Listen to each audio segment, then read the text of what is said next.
दरम्यान विलिनीकरणाची घाई कशाला? शपथविधी लवकर घेतला म्हणून घाई केली असं म्हणता आणि विलिनीकरणाच्या चर्चा या पहिल्यापासून सुरू आहेत असा आरोप छगन भुजबळांनी केलेला आहे। विलिनीकरणाची घाई कशासाठी असं सुद्धा छगन भुजबळ म्हणतायत। नवीन कॅप्टन आलेत तर मग ते समजून घेतील असं सुद्धा भुजबळ म्हणतायत। रोज विलिनीकरण विलिनीकरण विलिनीकरण काय ही चर्चा आहे? विलिनीकरणाचं काय करायचं? आजही करता येईल, 1 महिन्याने करता येईल, 2 महिन्याने करता येईल। घाई करण्याचं काय कारण काय आहे? सुनेत्राताई तेथे आता उपमुख्यमंत्री म्हणून बसलेले आहेत। शेवटी एवढे मोठे निर्णय जे आहे हे दोन्ही बाजूच्या लोकांनी चर्चा करूनच होईल ना, तर ते होईल। त्याच्याबद्दल एवढी घाई करायचं काही कारण नाही। परंतु आज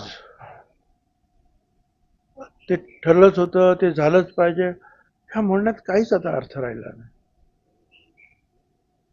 नवीन तिथे कॅप्टन आलेले आहेत, काय त्यांना बसू द्या, त्यांना काम करू द्या, त्यांना समजून घेऊ द्या, नंतर बघतील ते काय करायचं ते। आज आमच्या समोर हा विषय खरोखरच नाही।